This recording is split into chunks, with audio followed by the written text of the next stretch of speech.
Hola, buenas tardes. Muchas gracias en primer lugar a Solchi por la iniciativa de estos talleres para pacientes y en segundo lugar, sobre todo a las pacientes y los pacientes que estáis conectados esta tarde junto a la doctora Bellet y yo misma. Entonces, empezaremos primero por el cáncer de mama HER2 positivo y antes de empezar, simplemente poner de relieve algunos conceptos iniciales. Seguramente muchas de vosotros o muchos de vosotros ya lo sabréis, pero es para entender un poco mejor a los estudios que vendrán a continuación. Entonces, el concepto de tratamiento neoadyuvante significa que se administra quimioterapia antes de operar el tumor. No todas las pacientes reciben tratamiento neoadyuvante, pero algunas sí. Y entre muchos otros beneficios, ayuda a reducir el tamaño del tumor y facilita la cirugía. Posteriormente, como ven a su derecha, también hay el concepto de tratamiento adyuvante, que significa que una vez operadas recibimos tratamiento con quimioterapia o con tratamientos hormonales posteriores a la cirugía para eliminar los restos de células tumorales y disminuir el riesgo de una posible recaída. Una vez explicado esto, ya entrando básicamente en los congresos de este año, en primer lugar hablaremos del concepto de HER2 positivo. Como ven aquí a mano izquierda, esto es la representación de una célula y cuando decimos que una paciente o un paciente tiene un cáncer de mama HER2 positivo, es porque expresa esta proteína que se llama HER2 en más cantidad de lo habitual y está puesta en la membrana de la célula. Esto confiere un peor pronóstico y esto es de hace unos años que ya lo sabemos, pero por suerte la oncología tiene muchos avances y tenemos fármacos muy buenos como son trastuzumab y pertuzumab, que se encargan, como ven aquí a la derecha de sus pantallas, de que esta proteína no pueda hacer su función y no pueda hacer que las células proliferen de más y que el tumor progrese. Pero no solamente nos quedamos con pertuzumab y trastuzumab, sino que vamos más allá. Y la revolución de hace los últimos años son los fármacos inmunoconjugados o ADCs. Los médicos y en especial los oncólogos cogemos muchas siglas del inglés. Si veis que nos referimos a ADCs, significan fármacos inmunoconjugados. ¿Y qué son estos fármacos? Pues como ven representados, la Y que es en azul es el anticuerpo, como si fuera el trastuzumab o el pertuzumab, como anteriormente hemos explicado, pero a ello van unidas unas moléculas de quimioterapia. Y la actuación, a diferencia de los anticuerpos como trastuzumab o pertuzumab, es que se comportan como si fuera un caballo de Troya. ¿Y por qué lo explicamos así? Pues porque lo que hacen es que se enganchan a la célula que tiene la expresión de esta proteína en la membrana, entran en ella, liberan la quimioterapia y producen la muerte celular. Pero no solamente tenemos esta ventaja, sino que hay lo que se llama bystander effect en inglés, que significa que la quimioterapia, una vez ha hecho el efecto encima de esta célula, también tiene la capacidad de pasar a las células vecinas que no tienen por qué expresar esta proteína. Y esto nos da un beneficio en cuanto a que sabemos que los cánceres de mama a veces no son homogéneos, son heterogéneos, con lo cual así eliminamos a la mayoría de células que puedan ser células tumorales. Y ya para terminar con los conceptos iniciales, un poco de la clasificación del HER2 hace unos años era relativamente fácil para los oncólogos porque era dicotómica si eras HER2 negativo o HER2 positivo, ¿no? Ah, entonces, ¿cómo lo explicamos? Vemos que los patólogos, que son los médicos que nos ayudan a interpretar las células tumorales, si nos dicen que HER2 es negativo, le ponían un 0. Si era una cruz, que veis aquí que se tiñe un poco de marrón, pero débilmente las células, era una cruz. Y hace unos años decíamos que esto era tumores HER2 negativos. Teníamos muy claro lo que era un tumor HER2 positivo, porque se marcaba en tres cruces, como ven a su derecha, porque se teñía mucho la membrana. Y en aquellos casos también intermedios de dos cruces, como ven aquí, había que hacer una siguiente prueba, que era una prueba más a nivel de gen, y nos metía en el cajón de HER2 bajo o HER2 alto, según cómo saliera esta segunda prueba. En aquel entonces lo teníamos más fácil porque sabíamos que las pacientes o eran HER2 positivo o HER2 negativo, pero ha habido una subclasificación o una clasificación nueva que hablaremos más adelante, que es el HER2, que en realidad no deja de ser HER2 bajo. Lo explicaremos a continuación, pero es para que queden claros algunos conceptos a nivel más médico. ¿De qué hablaremos durante esta primera charla de HER2? Hablaremos de la duración del tratamiento con trastuzumab adyuvante, hablaremos del ensayo Shorthead. Luego entraremos un poco en lo que es la estrategia de desescalada con el estudio Fairgain. Y finalmente hablaremos de lo que hemos dicho que son los fármacos inmunoconjugados, que son el trastuzumab deruxtecan, que sus ensayos llevan siempre el título de Destiny, y el trastuzumab duocarmacina con el ensayo TULIP. Vamos a empezar con las primeras publicaciones de ASCO. ASCO, como ha dicho la doctora Bellet, es del Congreso Americano, donde se presentaron los resultados finales del Shorthead. Era un ensayo que ya se había publicado anteriormente sus resultados, pero en oncología siempre vamos reportando los resultados conforme van saliendo. Sabemos que hoy en día el estándar de tratamiento actual de aquellas pacientes que reciben trastuzumab adyuvante es hasta completar un año de tratamiento, pero ha habido un esfuerzo para hacer múltiples ensayos para investigar si esta duración se puede acortar. Y uno de los ensayos que lo ha intentado demostrar es el Shorthead. ¿Y qué hacía? Pues como ven aquí, la parte que está más amarilla de la primera rama es el estándar, lo que hacemos habitualmente, que es poner el trastuzumab durante un año. Y el Shorthead quería mirar si durante 9 semanas las pacientes iban mejor o no. Y se han presentado en ASCO los resultados de supervivencia global a 10 años.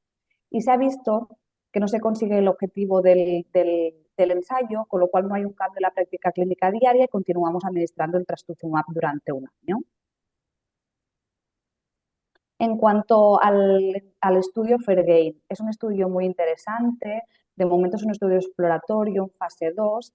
¿Y qué nos referimos cuando hablamos de estrategia de desescalada? Pues antes de pasar a definir qué es eso, os quería explicar qué es un PET-TAC. Muchas de vosotros seguramente ya lo sabréis, pero es interesante tener este concepto claro. El PET-TAC es una prueba que fusiona un TAC con un PET. El TAC lo que mira son estructuras morfológicas y el PET es lo que capta, que veis aquí en naranja, capta las lesiones que son o inflamatorias o tumorales.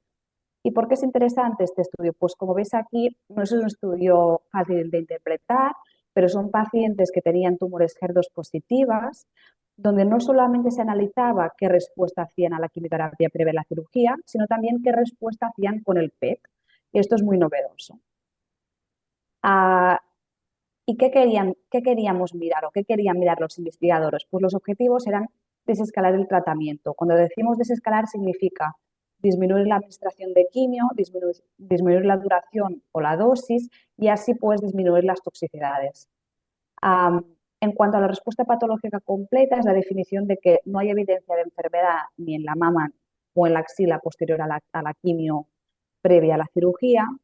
Y sabemos que algunas pacientes presentan respuesta patológica, es decir, van muy bien sin quimioterapia, pero todavía no sabemos separar aquellas que van a ir bien sin quimio con las que van a ir bien con quimio. Y esto es la estrategia que intenta definir el Fairgain. Se analizaron los resultados del grupo B, decir que no es un ensayo comparador, no compara el grupo A que recibe quimio con el grupo B que solamente recibe pertuzumab, trastuzumab. Entonces, las pacientes del grupo B recibían doble anticuerpo, pertuzumab, trastuzumab, y se les hacía un PET. Si respondían, seguían sin quimio, pero si no respondían, se los ofrecía quimio. Iban a la operación y luego también reciben tratamiento según la respuesta patológica. Con lo cual, es un estudio, como hemos dicho, exploratorio, pero que nos da pie a investigar sobre aquellas pacientes que a lo mejor el día de mañana se podrán ahorrar un tratamiento tóxico como es la quimioterapia. En cuanto al fármaco como de más revolución o más novedoso en los últimos años en HER2 es el trastuzumab deruxtecan.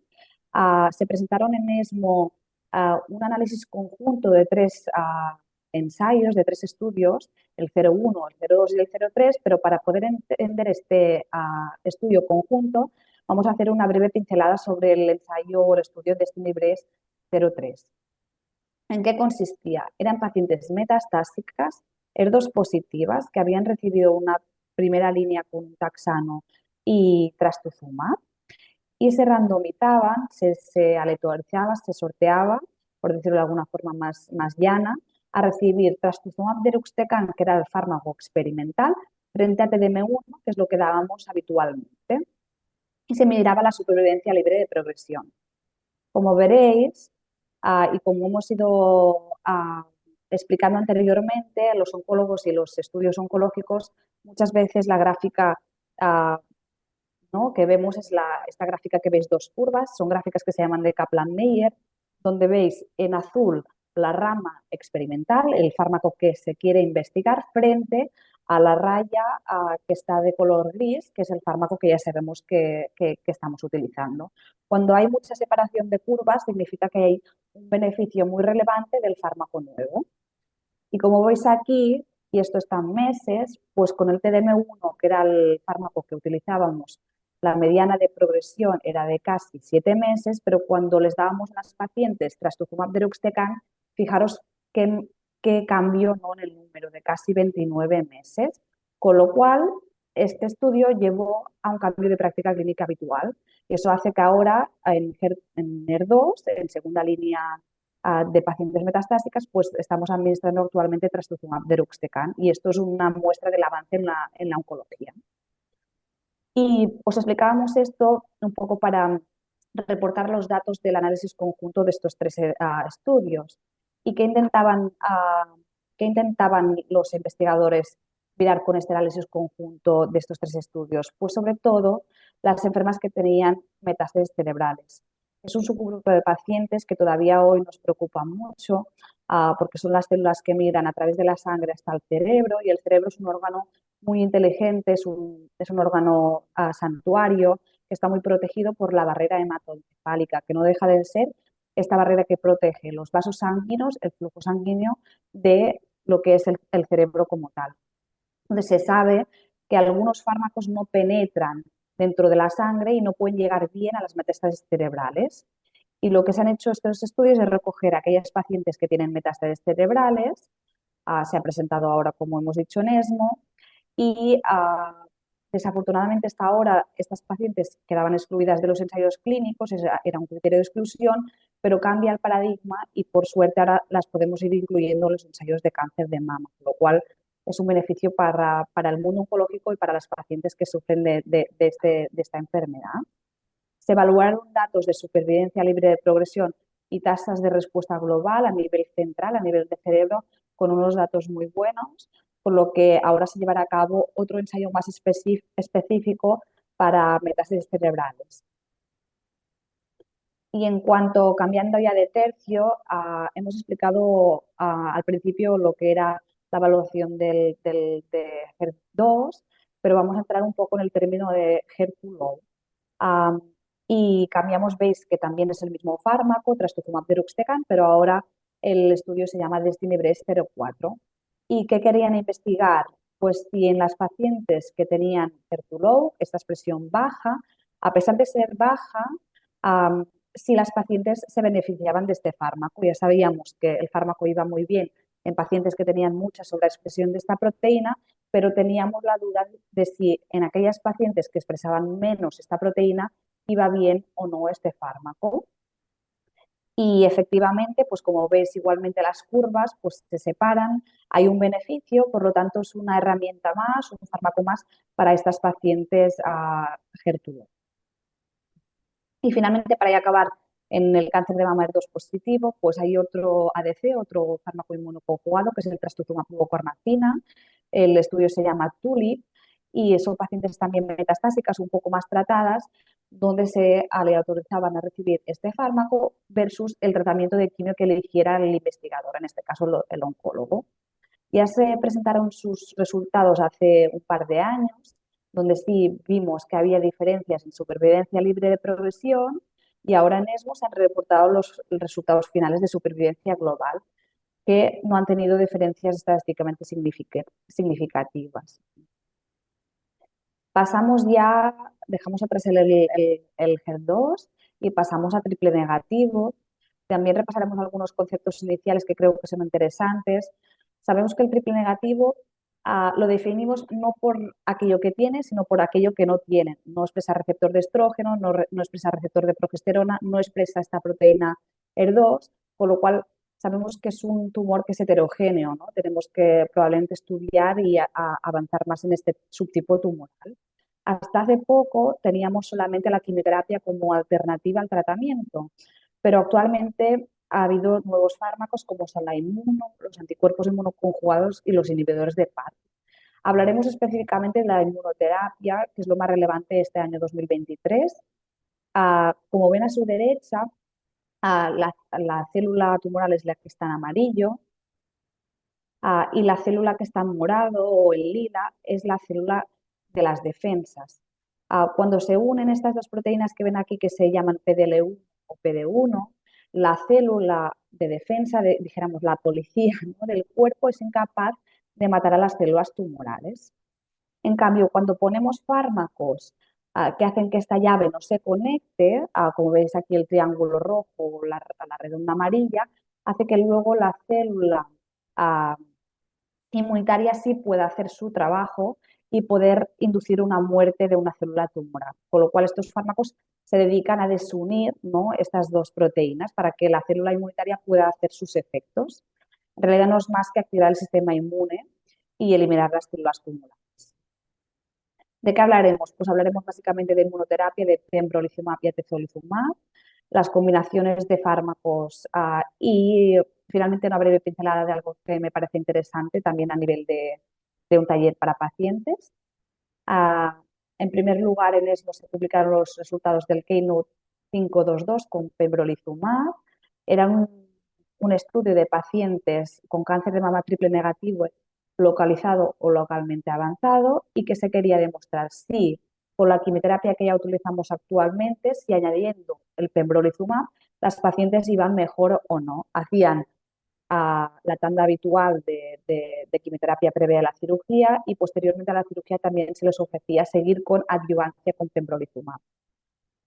Es un estudio positivo y es una actualización, como os he dicho, de supervivencia libre de eventos a los 5 años. Por suerte, la FDA y la EMA han aprobado pembrolizumab en base a este ensayo y de hecho lo estamos dando en nuestra consulta diariamente o habitualmente y estamos pendientes de los resultados de supervivencia global. Vemos aquí las curvas otra vez de separación. A mano izquierda son los resultados más antiguos, la mano derecha son los resultados más nuevos, van publicados hasta ahora. Como ven, se separan, ¿no? Aquellas pacientes que recibían inmunoterapia son la rama en color verde, que está por encima de aquellas que no recibían inmunoterapia, que es la rama de color lila. También se hicieron una evaluación de aquellos pacientes que obtenían una respuesta patológica completa frente a aquellas que no.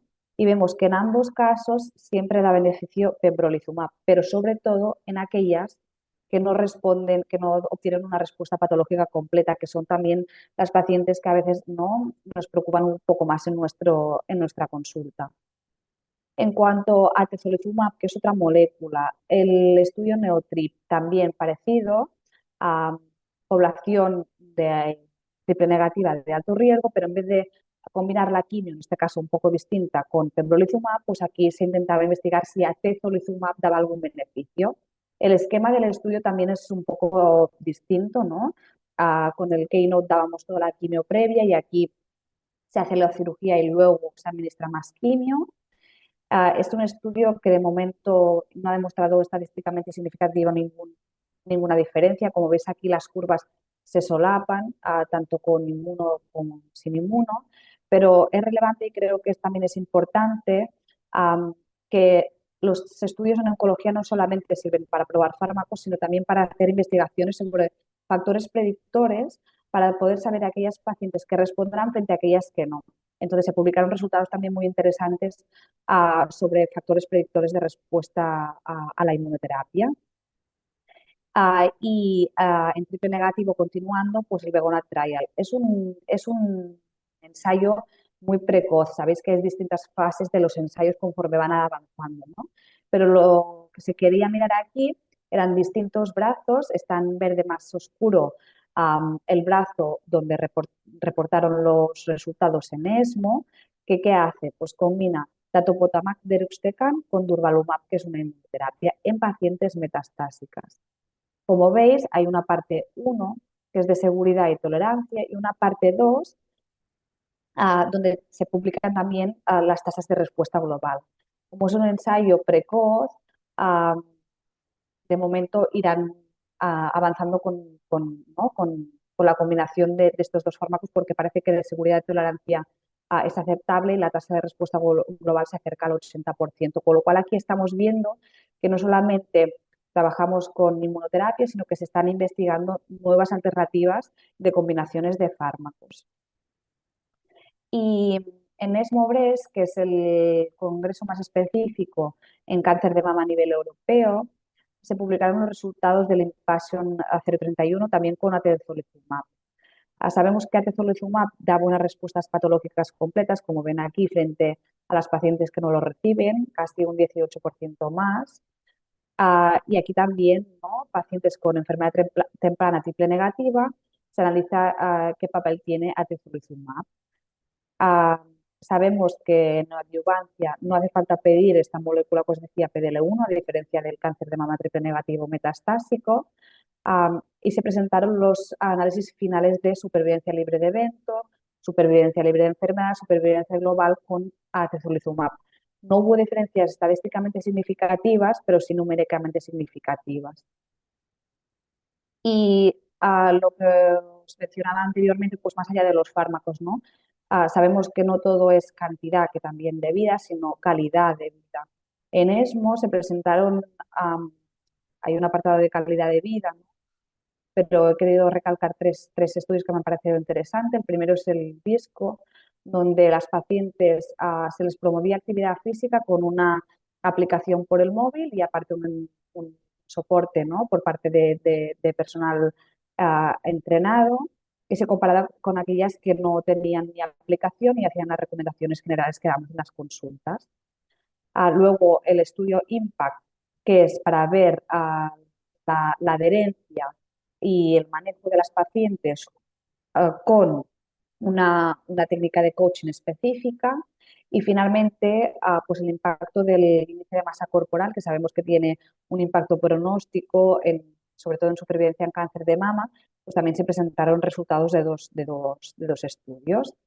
Y en ASCO, en el Congreso Americano, poner de relieve dos charlas que me parecieron también muy interesantes, que es, sabemos que un tanto por ciento elevado de pacientes que reciben, sobre todo las quimioterapias que se llaman taxanos, desarrollan la neuropatía, que no deja de ser hormigueo, que puede ser en manos o pies y puede quedar como una secuela más a nivel crónico. Entonces presentaron resultados de crioterapia, que no deja de ser frío, y de compresión en manos y pies.